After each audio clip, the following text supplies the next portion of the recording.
Sudahlah Mas, kalau kita itu cerita etika, pasti ada relativitas. Saya lebih melihat objektivitas dari substansi yang disampaikan Mas Gibran sangat kualitatif.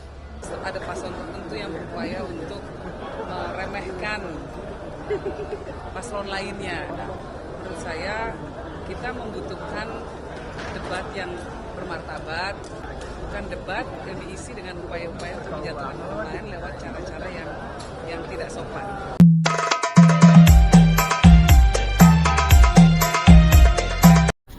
Yeni Wahid soroti sikap Gibran terhadap para pasangan calon wakil presiden nomor 1 dan nomor 3. Yeni Wahid mengatakan bahwa seharusnya debat ini sebenarnya memberikan gagasan dan memberikan ide-ide kreatif yang bisa dipertontonkan kepada masyarakat, bukan ajang untuk saling menjatuhkan antara masing-masing calon. Bahkan mengatakan bahwa pasangan calon tertentu meremehkan terhadap calon yang lainnya. Ini seharusnya tidak pantas, sehingga sama TKN yang lain, yaitu Bu Khofifah Indar Parawansa sebagai tim kampanye nasional dari paslon Capres dan Cawapres nomor urut 2, yaitu Prabowo Gibran. Beliau mengatakan bahwa etika itu adalah tentang kualitatif. Jadi tidak bisa dikatakan bahwa Gibran itu tidak beretika. Gibran itu menjawab sesuai dengan apa yang dipertanyakan kepadanya. Coba kita dengarkan apa sebenarnya komentar dari Ibu Yeni sebagai tim kampanye nasional pasangan Ganjar Mahfud, dan bagaimana Ibu Khofifah memberikan tanggapan sebagai tim kampanye nasional Prabowo Gibran. Seharusnya kan debat ini adalah ajang bagi para pemirsa di seluruh Indonesia untuk melihat apa isi kepala paslon berkaitan dengan kebijakan, berkaitan dengan regulasi, berkaitan dengan apa yang akan mereka usung menjadi prioritas kebijakan ketika nanti menjabat sebagai presiden dan wakil presiden. Menurut saya banyak substansi yang coba diungkap oleh ketiga paslon, ya. Baik sebetulnya secara umum, walaupun ada 1-2 masalah ketika berkaitan dengan sikap. Jadi seharusnya kan debat ini adalah ajang bagi para pemirsa di seluruh Indonesia untuk melihat apa isi kepala paslon berkaitan dengan kebijakan, berkaitan dengan regulasi, berkaitan dengan apa yang akan mereka usung menjadi prioritas kebijakan ketika nanti menjabat sebagai presiden dan wakil presiden. Nah, agak sedikit disayangkan sih bahwa kemudian suasananya menjadi sedikit rusak ketika ada persoalan cara menyampaikan debat yang tidak sesuai dengan norma kesopanan di Indonesia. Jadi ada penilaian seolah-olah ada paslon tertentu yang berupaya untuk meremehkan paslon lainnya. Menurut saya kita membutuhkan debat yang bermartabat, debat yang menggali substansi, bukan debat yang diisi dengan upaya-upaya untuk menjatuhkan orang lain lewat cara-cara yang tidak sopan. Dari TPS lihat dukungan Pak Mahfud sejauh ini dari awal sampai akhir. Pak Mahfud sendiri sebetulnya adalah orang yang fokusnya pada hukum, ya. Sehingga semua hal banyak dilihat oleh beliau dari sisi hukum. Ini justru yang sangat kita butuhkan pada saat ini, karena kebijakan boleh macam-macam, tetapi kalau hukumnya tidak ditegakkan, tidak bisa diimplementasikan. Nah, jadi fokus utamanya Pak Mahfud selalu adalah kembali kepada implementasinya dalam kaitan apakah aturan-aturan yang memang sudah banyak sekali diterbitkan di negara kita ini bisa diimplementasikan, ya, karena kita masih melihat bahwa banyak persoalan-persoalan besar secara teori seolah-olah sudah ada dasar hukumnya, tetapi ketika dalam prakteknya kita melihat bahwa masih banyak sekali terjadi permasalahan karena apa? Persoalan penegakan hukum. konflik agraria contohnya, lalu kemudian penguasaan lahan oleh kelompok-kelompok tertentu, aset negara kita yang begitu besar dikuasai oleh kelompok-kelompok tertentu. Nah, ini soal keadilan, soal penegakan hukum menjadi fokus utama dari seorang itu.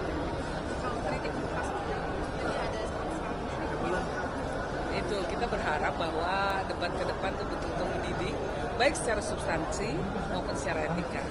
Kita menunjukkan bahwa usia berapapun itu tetap bisa menghargai orang lain, dan bahwa rakyat Indonesia juga membutuhkan toladan soal sikap, toladan dalam hal penyampaian ekspresi yang positif dan sehat, dan toladan dalam hal memperlakukan orang lain dengan rasa hormat. Pemimpin kita harapkan ke depannya adalah orang-orang bisa menunjukkan, bisa berekspresi di ruang publik, tidak menjatuhkan orang lain, tanpa perlu secara sengaja menjatuhkan orang lain. Fokus saja pada substansi, biar masyarakat lihat isi kepalanya para paslon seperti apa. Sehingga orang nanti, jadi seolah-olah orang yang terjadi adalah, yang saya khawatirkan setelah debat malam ini adalah orang hanya akan fokus kepada gaya, kepada karakter, kepada cara penyampaian ekspresi, bukan substansi. Nah, kita inginnya perdebatan ini adalah soal substansi. Apakah dengan demikian mempermasalahkan gimmick yang ditunjukkan Mas Gibran atau etika begitu? Nah, ini ada. Ya, itu kan kesannya melecehkan sekali ya. Menurut saya itu debat kalau dan nggak perlu seperti itu, karena tokoh-tokoh yang ada adalah tokoh-tokoh yang sudah dianggap layak oleh publik untuk menjadi wakil presiden, dan sehingga adanya rasa saling hormat, ekspresi yang penuh hormat itu menjadi penting sekali untuk ada dalam debat malam ini. Nah, kalau kemudian sengaja untuk menjatuhkan, itu ya memang memberikan pelajaran politik yang kurang baik, terutama untuk anak muda. Tentu kita tidak ingin masyarakat itu menilai anak muda tidak ngerti rasa hormat, anak muda tidak punya etika. Nah, justru mereka yang merasa mewakili anak muda justru harus menunjukkan bahwa anak muda itu punya etika, anak muda itu bisa mengekspresikan dirinya dengan penuh rasa hormat kepada orang lain. Oke, siap. Terima kasih. Masalah etika dan dikatakan tak bermoral, maka Ibu Khofifah pun ikut berkomentar sebagai tim kampanye nasional dari pasangan Prabowo Gibran. Apa komentar beliau? Kita dengarkan bersama.